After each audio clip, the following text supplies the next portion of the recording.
Assalamualaikum warahmatullahi wabarakatuh. Perkenalkan, nama saya Faris Ali Bisari dari kelas A Biologi dengan NIM 210-602-110-003. Nah, kali ini saya ingin menyampaikan tentang tugas yang saya dukung tentang sejarah peradaban Islam dengan judul Hijrah Rasulullah ke Madinah dan makna di balik hijrah tersebut.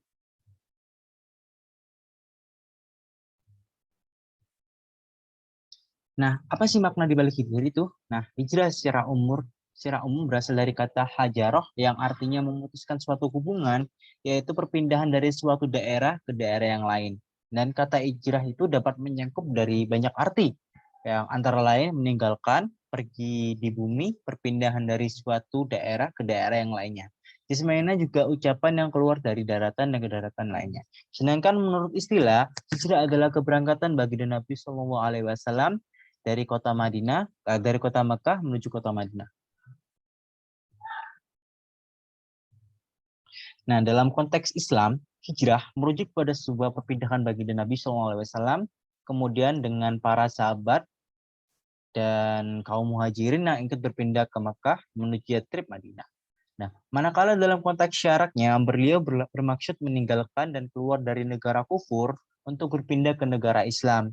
Yang sebenarnya terjadi dua golongan kerja yang berlaku ketika bersama baginda Nabi SAW.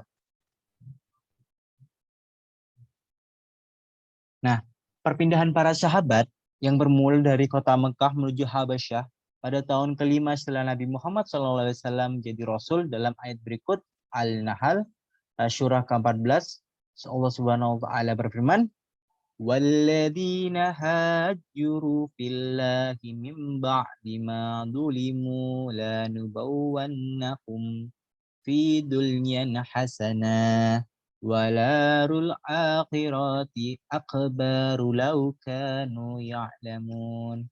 Dan orang-orang yang berhijrah karena Allah setelah mereka dizalimi pasti akan memberikan tempat yang baik kepada mereka di dunia dan pahala di akhirat yang mana lebih besar sekiranya mereka mengetahui. Dan dapat kita simpulkan bahwa orang-orang yang berhijrah di jalan Allah sudah mereka dizalimi atau dianiaya, maka Allah pasti akan memberikan mereka tempat yang baik kepada mereka di dunia. Sesungguhnya kelak di akhirat pahalanya menjadi lebih besar daripada dunia ketika mereka mengetahuinya.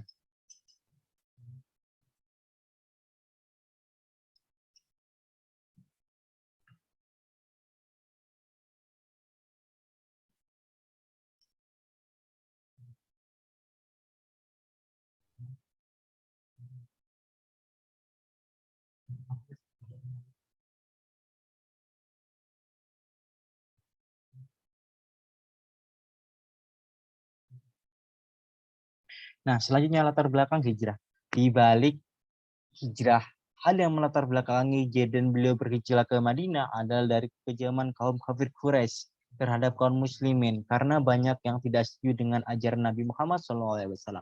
Perpindahan yang bermula dari kota Mekah menuju kota Madinah berlaku pada tahun ke-13 selepas perutusan yang tidak seperti Habasyah. Hijrah ke Madinah memiliki konsep yang berbeda. Ia merupakan perpindahan yang dikarenakan tekanan dari kaum kafir Quraisy yang mengancam keamanan dan keselamatan dari kaum muslimin. Nah, selanjutnya setelah mendapatkan wahyu dari Allah SWT untuk berhijrah ke Madinah, maka baginda Nabi SAW menyarankan kepada para sahabat untuk berpindah ke sana, yang mana hanya tinggal baginda Nabi dan beberapa sahabat yang mempunyai urusan serta marhain yang dikabarkan oleh malaikat Jibril kepada Nabi Muhammad SAW.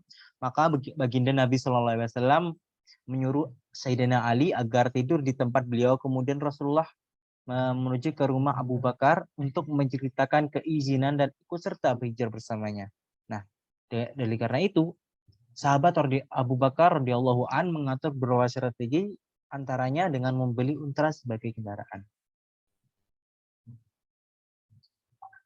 Nah, setelah 3 hari isu atas penggerapan pemuda musyrikin kepada baginda Nabi Muhammad SAW agak sedikit meredah, Abdullah bin Uraikid yang datang membawa 2 ekor unta yang diamanahkan oleh Sayyidina Abu Bakar radhiyallahu an kepadanya. Nah, Amir bin Furyah juga ikut serta dalam kejadian tersebut. Nah, Abdullah bin Urqad menggunakan pengalamannya untuk mengubah jalur arah yang dilewati penjejak kaum musyrikin bersama dengan rombongannya ke Madinah. Mereka semua dibimbing oleh Abdullah bin Uqaid dengan membawanya menempuh jalur pantai pesisir. Dengan garis besar mereka itu disesatkan oleh Abdullah bin Uraikid. Nah, sebagian para sahabat muhajirin yang berpindah dari Habasyah ke Madinah yang mana terdiri atas 70 orang pria dan 20 orang wanita termasuk jumlah penduduk Madinah yang ikut memeluk Islam melalui sahabat Mus'ab bin Umair yang terjadi sebelum Nabi Muhammad SAW hijrah ke Madinah. Mereka juga memeluk Islam setelah Nabi Muhammad tiba di kota Madinah.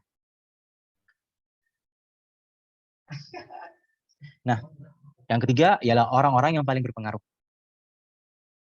Nah, yang pertama ada Sayyidina Abu Bakar radhiyallahu an.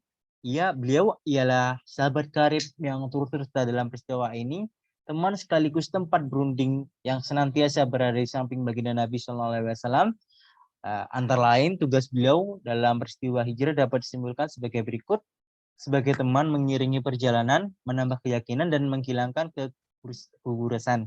Nah, baginda Nabi SAW senantiasa berunding dengan beliau dalam segala urusan. Nah, mempersiapkan dirinya mempersiapkan dirinya untuk menerima arahan dari Rasulullah SAW walau dalam keadaan apapun. Yang ketiga, ialah membeli dan mempersiapkan 2 ekor unta sebagai kendaraan dalam perjalanan. Selanjutnya ada Sayyidina Ali bin Abi Thalib radhiyallahu an. Nah, beliau sendiri ialah merupakan sepupu dari baginda Nabi SAW yang melakukan 2 tugas penting yang memerlukan keberanian untuk bersemuka dengan kaum musyrikin Mekah.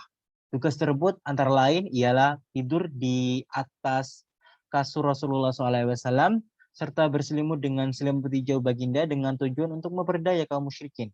Yang kedua ialah memberikan amanah-amanah yang ditinggalkan kepada Rasulullah kepada pemiliknya.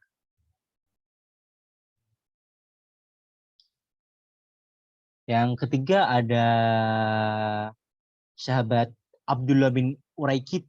Nah, beliau ialah anggota terakhir dalam pasukan hijrah. Beliau ialah seorang musyrikin yang awalnya berpengalaman. Beliau seorang musyrikin yang awalnya juga berpengalaman dan kesepakaran dalam menjayakan misi penting ini. Dan tugasnya ialah memilih dan memelihara dengan baik unta-unta yang bakal dijadikan kendaraan dalam perjalanan hijrah baginda Nabi Muhammad SAW dengan sahabat Abu Bakar radhiyallahu an, mengkaji dan memilih jalan yang sesuai untuk perjalanan hijrah dengan memilih jalan yang tidak diketahui oleh musuh Islam. Yang ketiga, memandu sendiri perjalanan bersejarah ini dengan penuh bijaksana dan berhemat. Nah, yang terakhir ialah makna di balik hijrah. Ada banyak sekali makna di balik hijrah. Secara bahasa dapat diartikan sebagai perpindahan tempat yang sebagaimana istilah yang digunakan saat Nabi Muhammad SAW dengan para pengikutnya yang berhijrah dari kota Mekah menuju kota Madinah. Namun secara dewasa, makna yang terdapat dari kata hijrah lebih luas dan tidak hanya digunakan untuk berpindah tempat. Nah, tapi juga sebagai usaha yang menjadi lebih baik yang bisa dari satu orang lain ke orang lainnya. Yang 13, hijrah. Hijrah tidak dapat dimaknai dari segi penampilan, dari segi gaya berpakaian, tetapi juga ada pada perubahan perilaku yang berlandaskan agama. Yang dalam hal ini dapat didasari oleh Al-Qur'anul Karim dan hadis sebagai pedoman dalam berkehidupan. Salah satunya sebagaimana disabdakan oleh baginda Nabi Muhammad SAW, bahwasanya sungguhnya yang paling aku cintai di antara kalian, yang paling dekat duduknya denganku pada hari kiamat adalah mereka orang yang paling bagus akhlaknya. Hadits riwayat Tirmidzi.